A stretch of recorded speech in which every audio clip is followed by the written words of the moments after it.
Dan untuk membahas peluang timnas untuk bisa lolos ke Piala Dunia usai kalah dari Arab Saudi, sudah bergabung analis sepak bola Anton Sanjoyo. Selamat malam Bung Joy, apa kabar?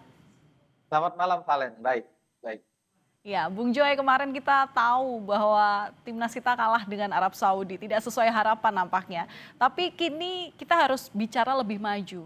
Apa langkah yang harus dilakukan oleh Patrick Kluivert untuk melawan Irak? Kemarin itu saya lihat dan dia akui juga ya bahwa ada titik-titik lemah terutama di sektor tengah yang membuat Arab Saudi begitu dominan di sepertiga akhir permainan Indonesia. Nah, ini yang saya kira melawan Irak adalah PR terbesar yang harus segera diperbaiki oleh Patrick Kluivert karena Irak ini bukan cuma lawan yang tangguh tapi dia menurut saya secara tim jauh lebih bagus daripada Arab Saudi. Dan dia masih bugar juga karena dia belum bertanding dan Indonesia sudah bertanding pada 3 kali 24 jam sebelumnya. Dan ini merupakan kerugian besar ya bagi Indonesia. Tapi saya melihat bahwa semangat juang Jai Isdes dan kawan-kawan menghadapi Arab Saudi dan pada pertandingan sebelumnya itu nggak pernah nggak bagus gitu loh. Selalu dalam kondisi yang sangat baik. Cuma memang tuntutannya ini kan tuntutan hidup mati di pertandingan terakhir melawan Irak karena memang masih ada kesempatan asal menang lawan Irak. Nah ini persoalan-persoalan kemarin Verdong tidak tampil itu memang membuat konstelasi di lini belakang agak berubah. Ini juga yang dugaan saya ya, membuat konstelasi di lini tengah dengan double pivot itu menjadi pilihan terbaik Kluivert pada saat itu. Karena kan ketika Calvin Verdong tidak ada, Kevin Dix harus digeser posisinya. Nah, ini yang membuat pilihan menjadi 4-2-3-1. Dan biasanya kalau dalam pandangan saya harusnya sih 4-3-3 ya, karena itu yang biasa dipakai oleh Kluivert.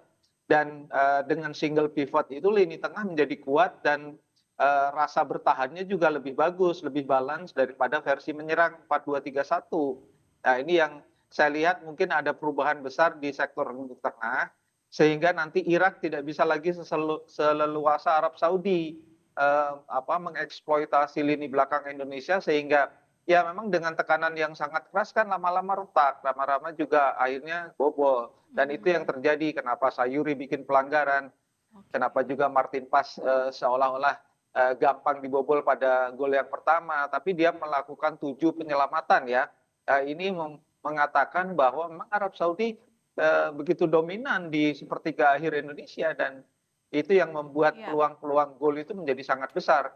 Kalau oke. Martin Pas tidak hebat kemarin, Indonesia sudah ketinggalan 4-1 atau 5-1 di pertengahan babak kedua. Jadi saya rasa harus ada perubahan besar terutama di sektor tengah dan kemudian kalau oleh Romeni udah Oh ya, betul-betul oke. siap, ya harus dia tampil di starter.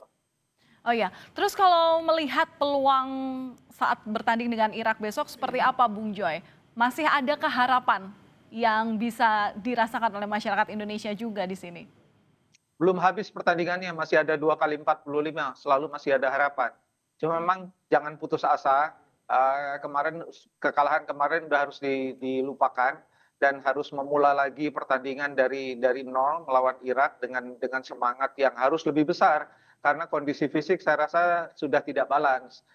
Irak jauh lebih lebih unggul ya karena dia belum bertanding dan itu merupakan salah satu hambatan. Tapi saya rasa dengan semangat juang yang tinggi, mengingat sejarah yang bisa dicatat, ya saya rasa karena peluangnya masih ada, harusnya sih tetap semangatnya tetap harus lebih tinggi ya.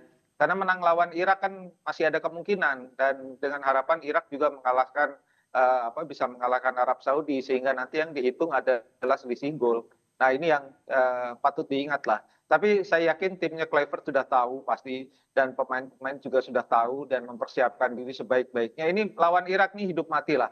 Jadi Ya, one way ticket nggak boleh kalah karena kalau misalnya sampai kalah lagi ya sudah peluang itu habis. ya. Kalau ada kemenangan, nah masih ada peluang untuk paling tidak ke putaran kelima dengan babak playoff dulu dengan runner up di grup A. Nah ini yang saya rasa peluang itu masih ada.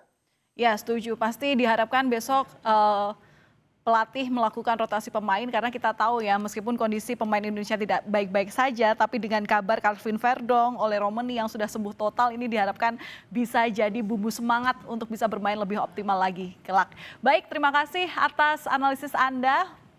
Ada Bung Anton Sanjoyo yang sudah bergabung bersama kami di Kompas Malam Kompas TV. Salam sehat selalu Bung Joy, salam olahraga. Sama